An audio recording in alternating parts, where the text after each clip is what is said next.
17 anyos nga estudyante napaig sa sunog sa Banilad. Patay ang amahan nga gidunggab sa iyang kaugalingong anak samtang tupad og katulog.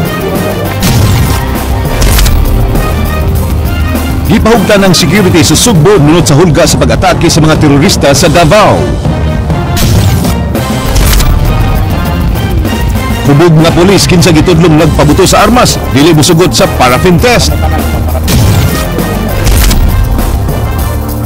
Sugod kagahapon, gisaulog ang Ramadan sa Islam.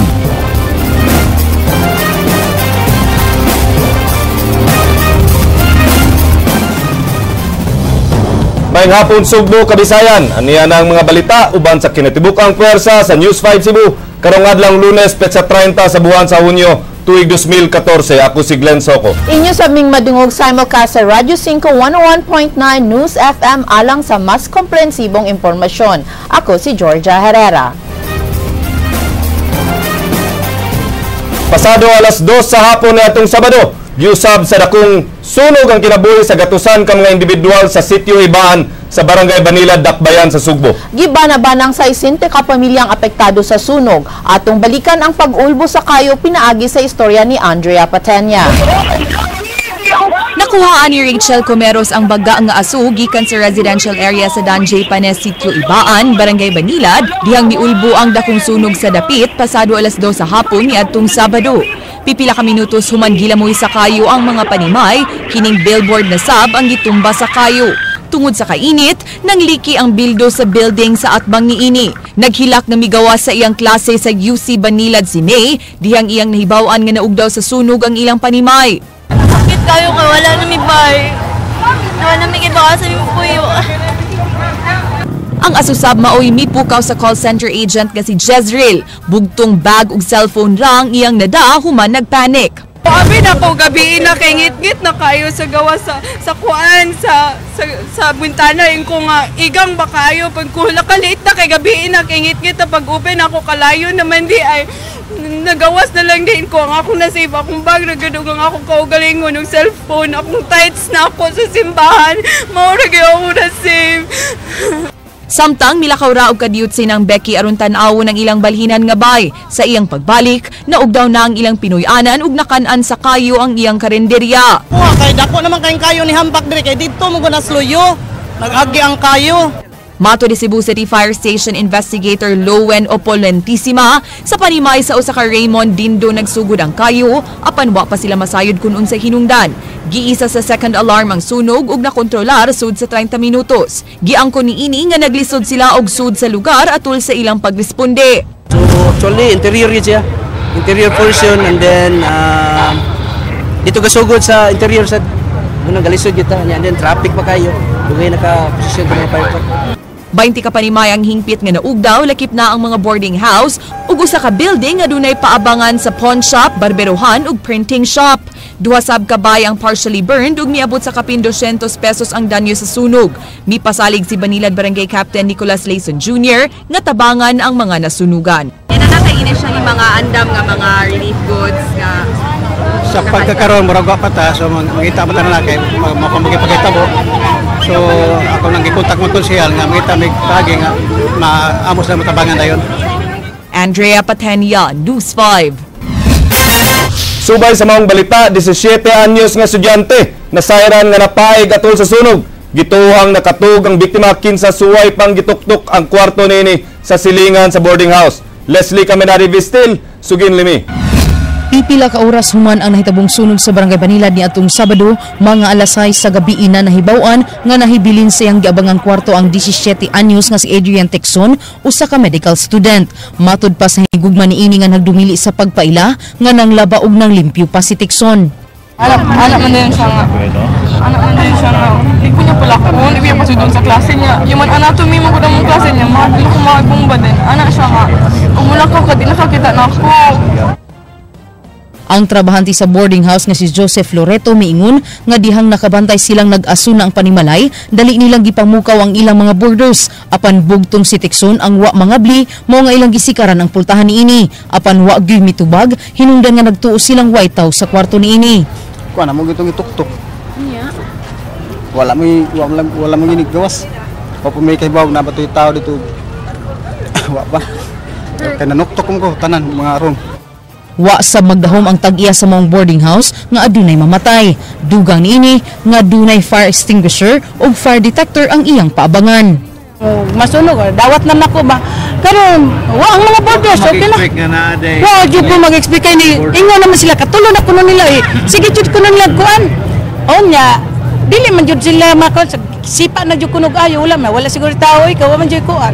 Nagduda sa bang caretaker ining na maligya og ceramics nga tuyong gilabayan og kayo ang ilang dapit aron apil nga masunog. Biluangan. Yan naman.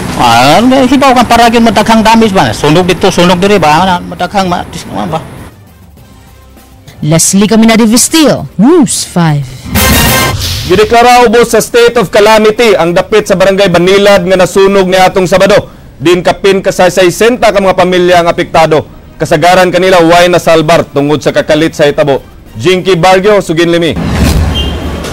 Dinhi sa covered court sa Barangay Banilad, Cebu City, temporaryong gipahilo na ang pipila ka mga nasunugan niadtong Sabado.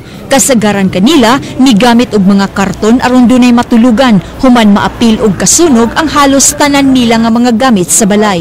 Sinang Modesta nga dunay 4 ka mga anak, tapot lawas ra ang nadala kay gisiguro niyang luwas ang iyang mga bata. Amo lang hangyo nga tagaan mig para makatukod mig balik sa among puloy-anan kay ang mga bata ng eskwela, ikaduha, uniform sa mga bata, kanang kinanglanon sa eskwelahan kay nahurot man o kanang pang konsumo ana sa matag adlaw kay wala na may trabaho pa. Bisan og nahurot og kasunog ang tanang gamit sa eskwelahan, misaad si Janjan, usa ka grade 5 student nga mo eskwela gihapon siya. Nahurot gid tanan, wa gyud nada. Dayon rigid ko. Di ko mo undang sa saan. Daling gipaubos sa state of calamity ang sitio Ibaan sa Maydan J. Panes sa Barangay Banilad, human maapektuhi ang kapin 60 ka pamilya. Paninguhaon sa barangay kapitan nga makabalik ra ang mga nasunugan sa maong dapit. So ato pa nang ikuan ang sa status ng kuan. Sa tagiya sa yuta na o sugot pa ba pero hopefully mabalikan na gyapon na siguro. Jinky Bargio, News 5. Gimando karon sa City Hall ang pag-inspection sa tanan nga mga boarding houses sa Dakbayan sa Sugbo. Both masayran sa City Hall kung aduna ba kining mga fire exits. Leslie Caminada Vistil, Suginlimi. Gimanduan ni Vice Mayor Edgar Labella ang buhatan sa Office of the Building Official sa pagpahigayon og inspection sa tanang boarding houses sa syudad sa Sugbo. Matud pa sa Vice Mayor nga human sa naitabong sunog sa Banilad nga namatyan og estudyante, ang ngayon yung sutaon sa ubo kung aduna bay mga fire exit ang mga boarding houses. Matud ni Labella nga kung adunay mga fire exit ang mga boarding houses ug ubang establishmento, wa gyud mga kinabuhing makalas. From that, urge the Office of the Building Official not just to look into that particular area, but the entire Cebu City, conduct inspection in all the boarding houses to find out if there are sufficient emergency exits. Samtang si Mayor Michael Rama miingon nga posibleng adunay mahitabong relocation sa mga biktima sa sunog. Kung makabalik man gani sila sa pagpuyo sa mong dapit, gamay na lang ang ilang maokupar nga luna tungod sa ipatuman nga 3-meter easement zone gikan sa daplin sa sapa. Gipasusi usab sa mayor kung mapahiluna pa niya ang mga nasunugan. I don't even want to think about Tagiya Siutao. Ang importante na kuraron is there are structures that are not safe that has to be declared, and the area that is not anymore to be, then that will have to be addressed. Then that's where I call any fire offers an opportunity for order, housekeeping, and safety, and all requirement under the law of an area should already be a part of it. Leslie Caminada Vistil, News 5. Sa 60 ka mga sakop sa emergency response teams kon ERT sa Cebu Asia Town IT Park ang gipaubos sa 11 Inter-Building Fire Olympics niadtong Sabado kauban ang Bureau of Fire Protection. Matod ni Apas Barangay Captain Ramil Ayuman, mihangyo siya sa pagpahigayon sa maong training aron dili lang first aid ang makatunan sa mga ERT, kundi pagresponde sa uban pang mga katalagman sama sa sunog. Nagkalain-laing drills ang gihimo sama sa pagbungkag o paghipo sa water hose o pag-alsa sa mga naangol nga biktima. Matod sa mga partisipante, dako kaayog tabang nila ang training isip fire responders og makaton sa basic fire response techniques. Samtang plano ni Barangay Captain Ayuman nga human sa Fire Olympics, pagresponde na sab sa laing matang sa katalagman ang ilang bansay-baysayon sama sa linog. Ko kini sa ikatabang no kay impact kung matanawan nimo di kay sila pamilya sa pag-roll, pag-donut kana pag di pa sila pamilya ba. At least kung donut ay yearly nga contest or quarterly, at least ma-familiarize sa mga ERTs within sa IT Park. Importante kayo no, not only here sa workplace na mo, including pod sa among tagsa-tagsa nga panimalay, mas maayo pod nga aware ta kung unsay paagi sa mga rescue operations o mga emergency responses. Sa laing mga balita, gibutyag sa Regional Epidemiological Surveillance Unit kun RESO 7 nga mikunhod na ang kaso sa nagtaptap sa sakit nga tipo sa lungsod sa Borbon. Bisan pa man niini, plano nilang suruyon ang uban pang mga lugar sa maong lungsod aron masiguro nga wa nay magsakit. Jinky Bargio, Sugin Liming. Niadtong Biyernes, miabot sa 87 ka mga tao ang nagpakonsulta sa mga health centers sa tulo ka barangay sa lungsod sa Borbon. Apan giklaro sa Regional Epidemiological Surveillance Unit kun RESO nga bisan sa maong ihap, wa nay angayang kabalakan ng publiko kay mius-us na ang gidaghanon sa mga miduaw sa health centers aron magpahiling sa doktor. Kung basihan lang ang kaso nga nagpakonsulta sa health center, di na kayo makonsidera na to nga ikalarba. Pero kung naapay tuwa sa mga balay nga makitaan nato, mao ginang atong agnihon gud nga magpakonsulta. Apan di lang gihapon mo kumpiyansa ang DOH, naglaraw silang ipasusi pa ang ubang panimay pagsiguro nga wa nay mulupyo nga dunay simptomas sa tipos. Ning bag-o lang, dunay gibutang nga motorized chlorinator sa reservoir sa lungsod sa Borbon. Ano na, kinahanglan na gid ma-improve ang ilahang water source, regular na gid monitoring sa ilahang residual chlorine and then water bacteriology to check kung na-other presence of contamination. At least ma-keep track dayon kung... Naglaraw sabang DOH nga kung hingpit nang mabalik sa normal ang barangay Lugo, Clavera ug Kahel, ila sa bisitahon ng uban pang barangay sa naisgutan nga lungsod. Jinky Bargio, News 5. Gipaibaw sab sa RESO 7 nga miabot na sa 50 ka mga inmates ang nataptan sa sakit nga tipdas sud sa selda sa Cebu Provincial Detention and Rehabilitation Center. Gikumpirmar kini ni Dr. Renan Simafranca nga base sa ilang labing uwahing talaan, usa pa ka babaeng piniriso ang dunay tipdas apan nabalaka sila sa posibleng musaka pa ang maong ihap. Mao ang awhag sa DOH sa mga jail guards nga sutawon ug maayo ang physical nga hulagway sa mga dalaw. Una pa kini pasudlon aron malikay ang mataptan pa ang ubang mga binilanggo. Kana og dili ma-stricto ang isolation, posible nga paspas ang matakdan, daghan ang matakdan rato. Ano problema diya? Gipahigayon ni atong Sabado ang Run to Care for the Plant for Greening Philippines. Nagkadayang local government unit sa lalawigan sa Sugbo, mipahigayon niini sa ilang mga lugar. Jinky Bargio, Sugin Liming. Pasado alas 4 sa kadlaw nitong Sabado, nagtigom sa Unity Plaza at tubangan sa munisipyo sa Argao ang kapin 2,000 ka mga individual gikan sa nagkalain-laing sektor alang sa tinuig nga Run to Plant.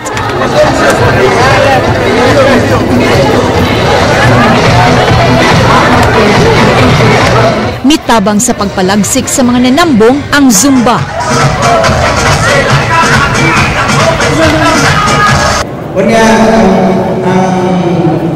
Sa Liluan Sports Complex, dunay briefing nga gipaygayon alang sa mga nangapil kung asa mananom og kahoy og bakaw. Pagkahuman, miadto dayon sa tag-sa kalugar aron mananom subay sa ilang gikasabutan. And so ang mga ubang munisipalidad na pud sa ilang kalihukan nga run to plant kay mo magyud na ikaupat naman nato nga tuig ni. So every year na executive order from the province unya ang mga lahi nga munisipalidad nag-organize mo sila ilang mga run to plant. Sa lungsod sa Argao, dulan sa 6,000 ka mga lubang kung seedling sa kahoy nga tugas ug aguho ang gitanom sa 2.5 kilometers palibot sa Mount Binalabag sa barangay Hampang. Dunay gipaskil ang DENR sa lugar nga nagdili sa bisan unsang matang sud sa giingong timberland ug matod ni Argao Mayor Edsel Galios. Number one, walay balaod nga nagadili no sa pagpananom. O gani kitang tanan gi-encourage. O kani ang atong gibuhat dili man ni destructive. Ato mandato ni sa usa ka mayor or sa usa ka chief executive matag lungsod nga kini siya atong tabangan og atong kutob sa mahimo atong suportaran ang programa nga reforestation. Dugang sa mayor nga ilang giimbitar ang DENR apan kining karatulan na maoy misugat kanila. Buot sa mayor nga matapos na ang kasungian nila sa maong ahensya. Gawas kang Mayor Galios na nanumsab si John Paul luyo sa iyang sitwasyon. Para na ako importante kay ang pagtanom kay kung walay tanom loy kay ang kwan ng environment. Gihangop sa DENR ang lakang sa LGU Argao apan giklaro nila nga wa kini kalabutan sa gisangat nila nga reklamo sa mayor kabahin sa giingong pagpamutol og kapin 300 ka mga punuan sa kahoy.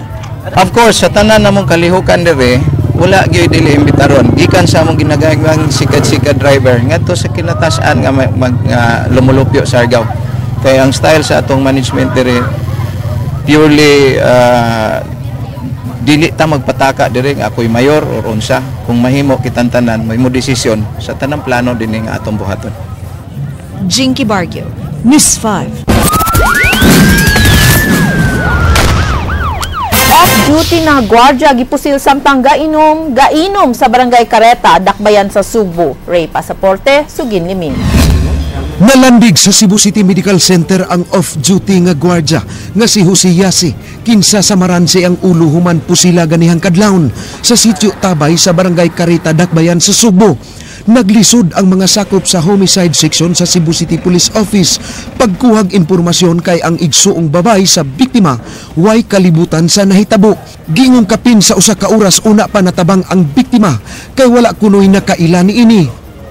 Wala may nakatabang daw, may nakaila. Mo daw, sige sa gigda dira, sige sa kamang. Pagtangtang siyang kamot, nakita na, naila na siya, ngayam siya tabang ang gitawag yung igsoon. Buto-buto sa armas ra ang nadunggan sa mga residente. Oo, buto kapat.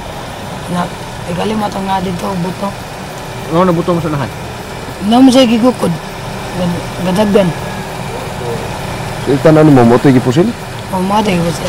Official nga investigasyon, kani siya kuno ang biktima, doon na siya kainom iyang silingan o katong kauban niya diya sa atong bijukihan niya ang kaniang mga silingan nakadungog na lang og buto-buto o tong nakita ning biktima nga gabayan na diya sa dapit kasada. Gipangita karon sa kapulisan ang gikainom sa biktima sa pamasin nga mailhan ang namusil. Ray Pasaporte, News 5. Patay ang usa ka amahan nga gidunggab sa iyang anak samtang nagtupad sila og pangatulog. Ang suspect nga anak nga misuway og sukol sa pulis na pusilan usab. Andrea Patenya, Sugin Liming. Namatay pipila ka minutos human gida sa tambalanan ng usa ka 59 anyos nga amahan human gidunggab sa kaugalingong anak niadtong Sabado sa kadlawon. Ang biktima giilang nga si Saturnino Labistre samtang ang suspect mao ang iyang kamangurang anak nga si Raiden Labistre 20 anyos. Matud pa, nagtupad og katug ang duha dinhi sa ilang panimay sa sitio Bakay, Barangay Tulay, lungsod sa Minglanilla. Dihang kalit nga gidunggab ni Raiden ang iyang amahan gamit ang 12-inch nga kutsilyo. Ano lang, mo yung nadunggan nga, isagit akong papa nga. Ni pingit ka sakit, ni ayay, ano ba? nga ni kuan pag ingon sa kong mama kabangon mamoy nang nutana nga naunsa dia kaning kay unsa man kadya bagi mo na yang kuan nga gidunggab kong ridin nya may nakakita tong silingan nga nidagan dito kong manghod. Daling gida sa tambalanan ng biktima apan nakabsan sa kinabuhi. Pagresponde sa mga pulis, midagan si Raiden bitbit ang kutsilyo ug suway nga miatake sa pulis, mao nga gipusil na lang kini sa tiil. Ang suspect bisan gi buyag na sa mga tao gipakalma sa pulis, ni continue gyapon siya og panghagit sa mga tao. Nagipakam down sa pulis ug miatak sa usa to ka pulis si Piotr George Campomanes. Muto atong pulis bisan gyud sa kuan mutong gi-neutralize lang siya, mutong gi-tirahan sa tiil. Matod sa mga igsuon sa suspect, sila ang mihatag sa go signal sa mga pulis nga pusilon na lang kini, sanglit bayolente na kaayo. Mao to naugtas murag daghan naging tao naugtas ato kay grabe naman daghan magay puro may nga balito ganiya. Kung kinsa tong muduol ito aksyon naman niya ganang goko do kutsilyo niya. Siyempre mo atras may kay kutsilyo ko na. Dagang kay nga balito ganiya ya naman ginukuray na dito ya ang luyuan ni subdivision ni ko na lang gini nga chip hangyo kong mama ko na lang naman ko na nagtil tiila na lang ako chip wala di na kita makuha na nila di na gin mabangbang ning tawhana. Dugang nila upat katuig nang adunay problema sa pang-isip si Raiden ug na-admit na kini sa psychiatric ward sa Vicente Soto Memorial Medical Center. Di sigurado ang pamilya kung tigamitan ba kini og gidiling drogas. Tarong mo na sa una bisag tawhana bisag kinsa mga tao di pasultiyon tarong kina kung mangusona. Dapil mo naglatin-latin yo kada bang yam-yam. Naibasahon nga murag sana diha nga wa katuman sa kanang iyang tulumanon nga nayam-yamon ba. Mo na yang nalisuan sa mangutok daghan mo nahitabo na bisag asa kanang kita kanang mga tarong kayong tao mo gini na dautan nga na sa. Na-admit sa VSMMC si Raiden ug way planong mupasaka og kaso ang iyang pamilya bato kaniya. Andrea Patenia, News 5. Ana-ana sa state of decomposition ng usa ka magsuso nga nakitaan sa mga residente nga gilapay daplin sa kalsada sa usa ka kahilit nga eskina sa Sitio Hillside sa Nasipit, Barangay Talamban, Dakbayan sa Sugbo kagahapon sa buntag. Matod sa mga mulupyo sa lugar, di maantos ang kabaho gikan sa itom nga garbage bag nga ilang nabantayan nga gilabay ni adto pang Biyernes. Mao gisugo nila si Michael Fernandez aron sa pagsusi niini. Nakurat si Fernandez diyang nakakita sa bag-ong himugso nga bata. Matod sa homicide police, posibleng ang inahan sa bata ang naara nagpuyo sa palibot. Nagtusab ang ubang residente nga posibleng borders nga nagpuyo sa ilang dapit mooy nagbuhat ini. Ablihan lang kong silupin, ang itanaw kong sa isod, pero yung apatay, pero kay bata man, pag nakita tiil ba? Ato panarong kuanan, pandakan na to nag-investigation kung doon na ba yung mga mabgus diri nga nagpuyo diri dapita. So basin posible nga taga diri na ang tagiya na kay diri man gilabay. Usa ka tigbaligya og shabu sa Pasil na dakpan sa kapulisan. Leslie Camina de Vistil, sugin nimi. Dinhi sa gamay kwarto sa taas nga bahin niining Panimay sa Dalan Concepcion, Barangay Pasil, nasikop ang usa ka namaligya og shabu. Pasado alas 9 sa gabi niadtong Sabado, gipahigayon ang usa ka buy-bust operation sa mga sakop sa City Intelligence Branch, batok ni Titus Amigable alias Restel, 24 anyos. Nasayran sa CIB nga igo lang manugo og tawo si Amigable nga mudawat sa kwarta og mutunol sa shabu nga gikan kaniya. Matud pa sa hepe sa CIB, Superintendent Romeo Santander, nagbalhin-balhin si Amigable sa pagpamaligya. Yes ma'am, nani siya kaso previously but ato pang i-backtrack ma'am. Kani siya based ni sa information nga itong nakuha since na po ni sa watchlist na ma'am kaya siyang tawana. Nakuha sa mga sakop sa CIB ang mga pinutos nga shabu nga may kantidad og di mo minus 250,000 pesos. Lakip sa nakuha ang usa ka listahan nga gituhang mga pangalan sa mga tawo ni Amigable nga iyang gipabaligya og shabu. Gisusi usab sa kapulisan kung si kinsa ang supplier ni Amigable. Na siya gida-divulge no. And then napo na sa itong listahan ma'am. Kung siya ilado nga personality, tag personality. So again, so we would like to reiterate po ma'am no, sa directive ni RD nga kinanglanon gina ang subsub nga kampanya batok sa illegal nga droga. So Ang dinakpan nga si Amigable nagdumili sa pagluwat og pamahayag.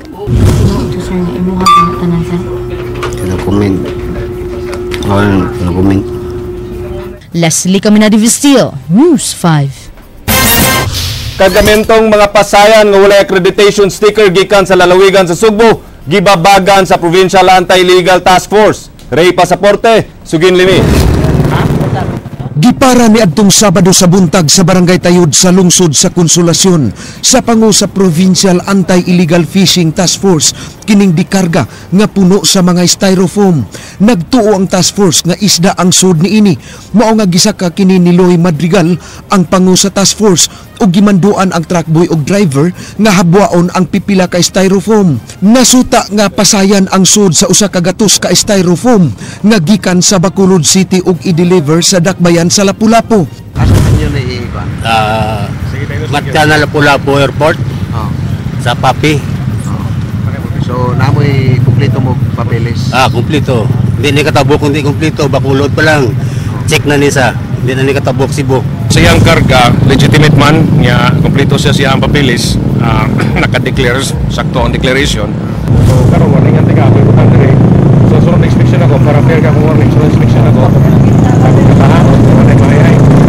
Apan way napakitang accreditation sticker gikan sa kagamahanan sa probinsya sa Sugbo. Siya katong accreditation sticker sa probinsya sa Sugbo. Ako lang siyang giwarningan nga mukuha. Ang multa magud na is 10,000 kung ato ning impawnon karon, kung ato ning dakpon karon kining iyang pasayan madaot taw ni. I'm sure nga ni kantidad ning pila ka libo sad. So tagaan tog fair warning nga sa sunod nga og mapara gyud ako sa usab nya wala gyud po sticker. Ako na ginako siya. Na-warningan ako, pag may upis, Sabado karon, pagka Lunes, waan ko na lang. Para di na masolang amon travel. Pag hindi na madelayed kaya akong karga export. Para gyud nga dili ma-delay ang ilahang biyahe o dili madaot ang ilahang mga karga, mas maayo pa mukuha na lang. Bisan og kumpleto sa papilis ang maong mga kargamento, susihon kinig maayo sa task force kay duha ka higayon na nga nakadakop sila nga namakak ang driver. Ako Ray, dili ko mo salig sa kining maong ilahang ibutang nga declaration kay kapila naman ko kasugat ko nga misdeclaration pareha atong sa Minglanilla nga gideclare niya nga buhat pero budyong di ay minilyon nga karga nga mga endangered shells katong gikarga dito sa katong diri sa Naga, katong nadakpan nato sa Naga nga gideclare niya ang Barla pero treasure shark dito. Ray Pasaporte, News 5. Pumando sa dulaan sa duha ka buwan nga pagpaabot, nakapagawas na sa ilang resolusyon ang Interagency Fact-Finding Group bahin sa kaso sa pagplaster sa baba sa bata. Gipahibaw kaganiya sa CHR nga base sa consolidated report dunay dakong tulubagon ang hospital ug bisan na ang nurse nga miatiman kang baby Noval tungod sa maong findings nga ilang gisumiter sa Regional Subcommittee for Welfare of Children, mamahimo matud pa nga makapasaka og kaso ang mga ginikanan sa bata. Conditions just coach in general term to file a criminal, civil, or administrative. It's up to the complainant to find what would be the particular case to find. Nagkainit karon ang diskusyon kabahin sa hingpit nga pagsuod sa Ceres Busliners sa isla sa Bantayan. Nasayran nga ang maong isla na ilhan sa iyang pagkaprogresibo sa natad sa turismo ug daghan gyud ang mulabang sa isla matag karon ug unya. King Perez, Sugin Limi. Lain-lain ang ipadangat nga sentimento sa mga residente sa isla sa Bantayan sa laraw nga pagbutang og bus sa isla. Dunay pabor, dunay say supak sama sa mga tricycle ug jeepney drivers nga maapektuhan ang panginabuhian. Personally mo yun ko kay para mas komportable mi ba nga mosakay diretso sa series niya, diretso sa syudad. Iba naman may one, suod ng series. Okay na sa amo, kay manin ko sa series Pantalan. Ang multi-cable one na documentic tuon ba? Kami, mga drivers tricycle, piktado dyan may kumusuhod ng series kay pila, kung sa man ay lugar nga di man daghang pasahero di Bantayan Island, kulang ga sa among mga tricycle, may tricycle diri. Adi gyud pasod doon. Namay pa may buwan nga mo diri, tanaw. Human nagpositibo ang gihimong public hearing sa lungsod sa Bantayan, giaprubahan dayon sa konseho ang maong plano. Gani naghuwat na lang ang mayor nga mo-apply og permit silang buhatan ang bus company. Pero kung ato mabagal, magmahay kita, in the future magmahay ta. Kay balo ko pagsulod ana, daghan turista no sa convenience ba sa biyahe. Gusto sab sa mayor sa lungsod sa Santa Fe nga ihanay ang safety ug precautionary measures sa pagsudon niya sa bus sa isla. Ang ako is I'm also after sa safety and convenience, no. Kay inutan nagkadagan ang traffic, ang pasahero tanan nagka-improve, no. So kinalan is the job nato. Pero I'm not saying yes or no po, no. Wa pa sab magkastorya ang mayor sa Madridejos ug ang mga kadagkuan sa Ceres bus liners ug kuno galing makigtagbo kini kaniya iyang ikonsiderar ang tingog sa kinabag-an niyang konstituente una siya mohatag og desisyon. I think before ko siguro mahimog final decision, I should consult first our constituent. Samtang itugyan na lang ni Congressman Ben-Hur Salimbangon ng desisyon sa tulo ka mga mayor sa isla ug naghinaot nga mas hatagan og gibugaton ang kaayuhan sa tanang lumulupyo sa isla. Well, actually, gihimo maning consultation sa itong mga mayors, no? I would not want to interfere sa ilahang desisyon kay sila man mo nahibaw gyud ug unsa maayo sa lungsod, no? King Perez, News 5.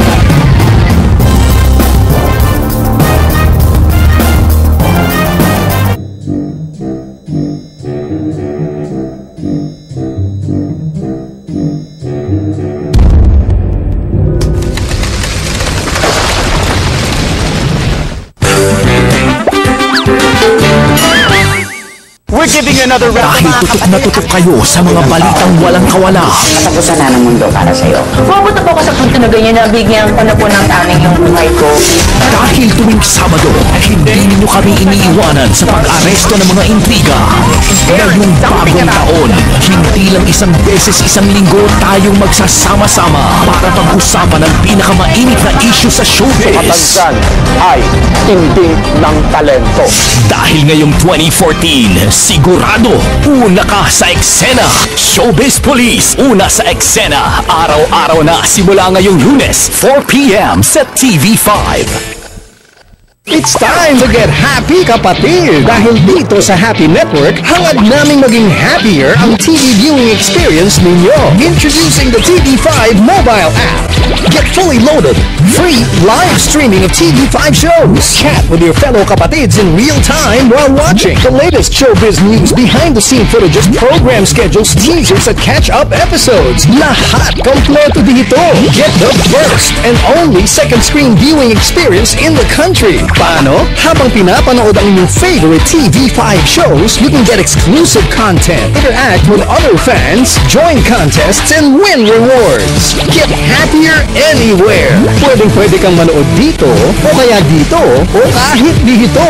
O diba? Get it for free. Hindi na kailangan ng SIM or cable connection dahil downloadable ito sa Google Play Store for free. Get it now! Download the TV5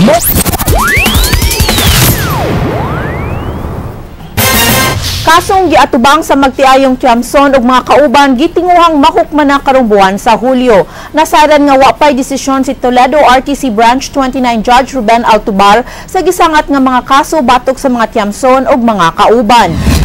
Mga kasong illegal possession of firearms and explosives o obstruction of justice ang giatubang sa mga nalambigit nga giilang mga sakop sa Communist Party of the Philippines. Niadtong Mayo 19, misumiter ang prosecution og opposition letter sa gipangayong motion for judicial determination of probable cause nga giduso sa mga akusado. Nadawat na sab sa maong sala ang memoranda sa mga Tiamson ug kauban na niadtong Hunyo 14.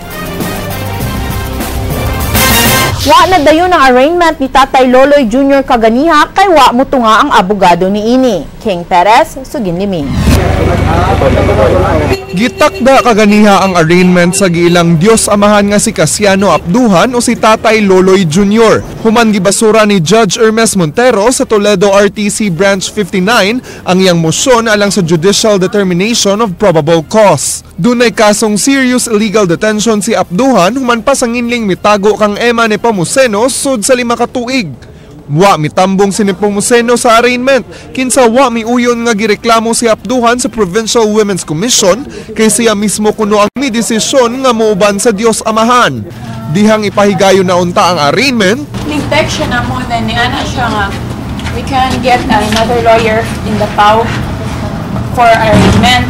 But when we go to the PAW department kanang di man daw sila pwede kay na may private lawyer. No-show ang defense lawyer nga si Attorney Danilo Yap kaya doon na kinigitambungan nga laing hearing. Gipangutana sa huwes ang Dios Amahan kung mupadayon kini sa arraignment kaway abogado. Sa receipt lang, ma'am. Receipt na lang, ma'am. Nahukman sa habig ni Abduhan nga di usa mo paubos sa arraignment. Ala kanila gikinahanglan nga ana presensya sa mga abogado kung ang arraignment. Wala mo na ang kunoy yang nagka-komplikado man ang schedule karon. Wala ko'y mahimo.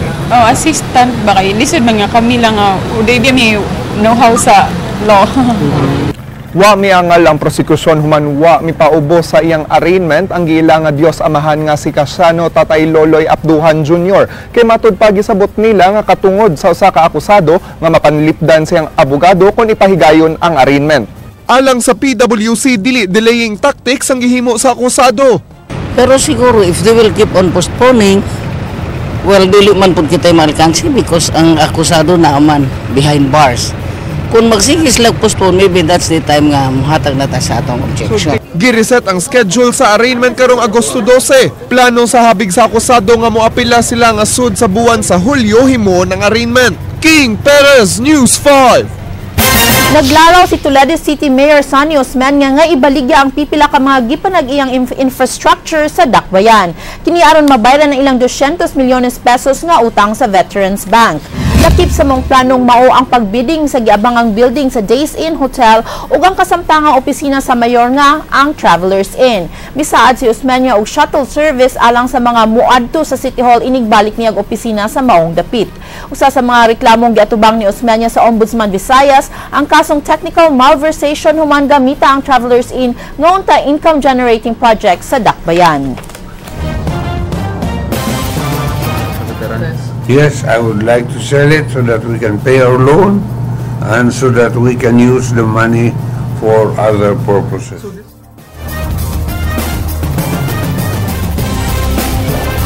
Pagpatuman sa budget sa Dakbayan sa Toledo, hantod na lang sa paghupa sa temporary restraining order karong katapusan sa Hulyo.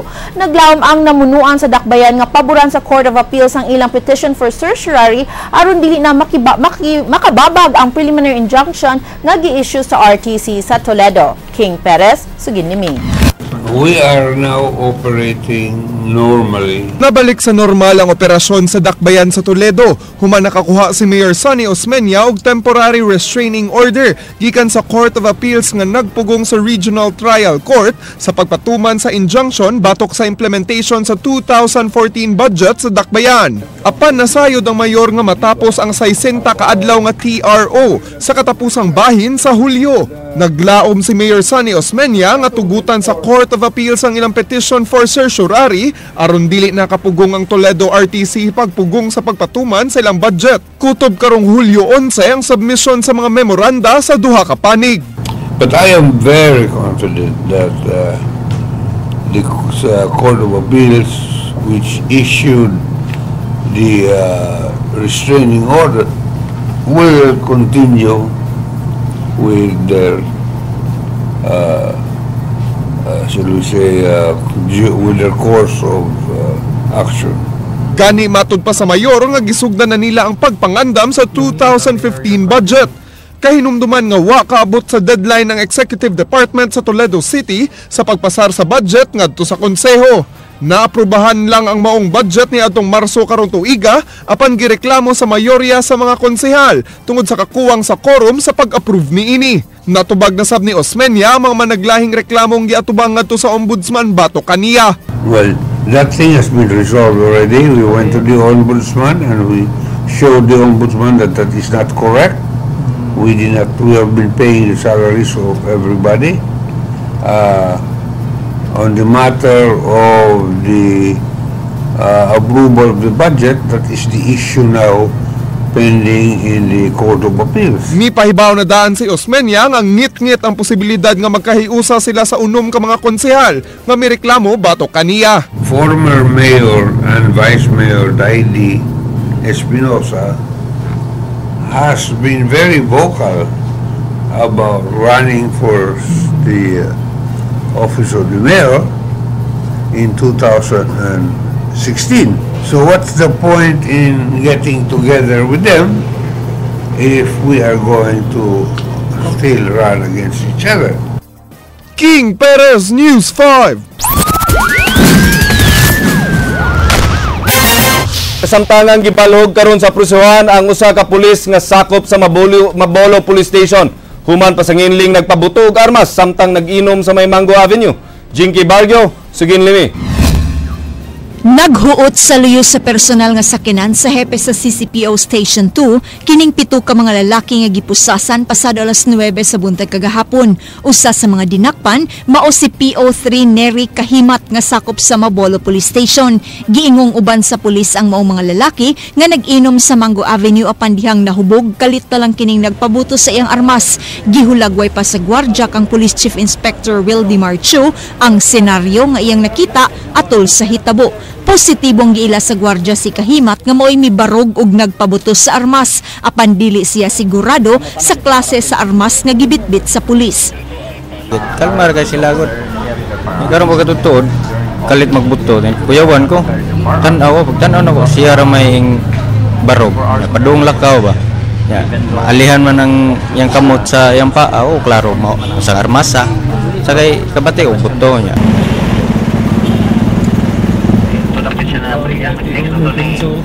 Gidala ni Chu ang maong mga lalaki sa Cebu City Medical Center aron ipaubos sa liquor test. Mato di Chu, tataw nga nakapabuto sa iyang armas ang dinakpan nga pulis. Based on accounts sa ato mga witnesses, kausara nagpabuto. So wherein this is a indiscriminate fighting in a middle of a city, no? Nagpabuto so dili ginabawal yun na. Apan gilimod ni PO3 Kahimat ang pasangil. Di ko kabantay yun lagi kay inom-inom ra rin ito. Inom-inom lagi may. Pero may nang gara-gara, huwag kabalog yun doon. Ngumingo sila nagpabuto ko. Akong armas oy. Asa man rin armas? Ay, kuha naman nila. Nagtuos si Kahimat nga dunay nasuya kaniya og siya mo'y gitudlong nagpabuto na ilhan ang mga dinakpan base sa identification cards nga ilang gipakita. Kagahapon sa hapon, gipaybaw ni Chu nga ilang gibuhian ang unom ka dinakpan kay ang pulis ra ang responsable sa pagpabuto og armas. Jinky Bargyo, News 5. Yatagan og usa ka buwan ang Regional Intelligence Division sa pagsusi sa kalambigitan sa mga pulis sa drug operation sa Bohol.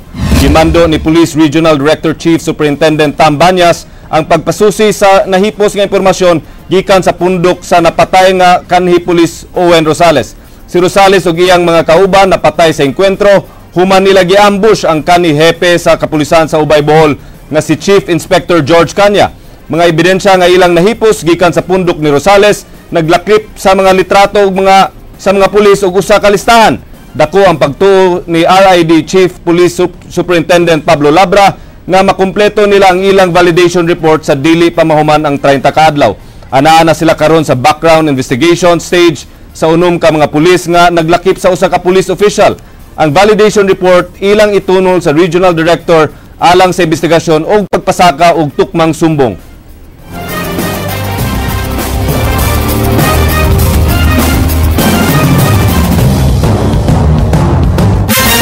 Mga badlungon ug mga tambok nga pulis tangtangon sa ilang assignment sugod karong semana. Ang mga tambok nga pulis ipaubos sa physical training samtang ang mga badlungon nga mga pulis ipaubos sa values formation. Andrea Patenya, Sugin Limi. Epektibo karong adlaw ang order ni Cebu City Police Office Director Senior Superintendent Noli Romana sa pagrelibo sa 35 ngadto sa 40 ka mga pulis gikan sa nagkalain-laing police stations dinhi sa Dakbayan sa Sugbo. Ang mga pulis ipaubos sa retraining program karong semana apan wa pay siguradong petsa kung kanusa. Mato ni Romana ang napu niini mga pulis nga way tambong-tambong sa ilang mga court duties. Ito talaga yung one of the reasons sir, no, na na-delay yung pag-solve. Yes, prosecution. Delay in the prosecution. Nasolve naman yung case, no? because there is somebody charged in court. However, yung nade-delay yung procedure. No? And some sectors, even me, no, I could view it as a possible, no? Possibly na it was intentional. Samtang 18 ka pulis ang nalambigit sa drug trade o drug use, diin 8 niini gikan sa Talamban Police Station. Lakip sab nga irelibo alang sa training katong mga badlungon nga pulis nga sige ka late o ka-absent o katong mga nalambigit sa administrative investigation sama ni PO2 Joel Vergara sa Talamban Police nga gipasangin lang nangulata og usa ka Jetro soon ni adtong miaging Sabado sa kadlawon. Ug giapa sab sa training si PO3 Neri Kahimat ang pulis nga giingong hubog ug nagpasalba kagahapon sa buntag. Samtang i-appeal sab sa training katong mga pulis nga nanambok na. Mato ni Romana, holistic training ang ipahigayon gikan sa values formation ngadto sa physical fitness program. Ipaubos sab sila sa community involvement sama sa clean-up drives. Ang Cebu City Sports Center maoy usa sa mga giplanuhang venue kung diin ipahigay ng retraining program sa 35 ngadto sa 40 ka mga apektadong pulis gikan sa nagkalain-laing police stations dinhi sa Dakbayan sa Sugbo. Kini aron ilang mapahimuslan ang dakong oval ug dakong field sa ilahang mga physical training exercises alang sa mga pulis nga gikinahanglang magpamenos sa ilang timbang. Bahad ni Romana alang ni adtong di muhuman sa 30-day training, laing kaso na sabang ilang atubangon.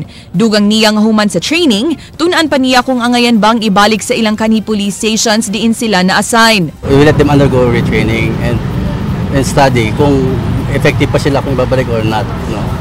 Depends on the recommendation din ng ating admin.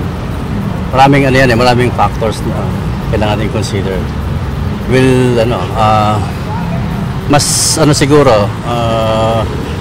Mas maganda na maaaring mas maganda sila, mas effective sila sa ibang lugar, hindi doon. Gipasalig sa hepe sa kapulisan sa Dakbayan sa Sugbo nga di masakripisyo ang operation sa mga police stations tungod kay pulihan kini sa mga bag-ong nakahuman sa field training program. Andrea Patenya, News 5. Maukadto ang usa ka oras nga pagbalita sa Aksyon Bisaya. Kini si Glenn Soco. Musunod na ang Action Prime. Daghang salamat. Ako si Georgia Herrera. Bisan asa, bisan kanusa, kapatid. Kadi lang kutob sa balita. Aksyon!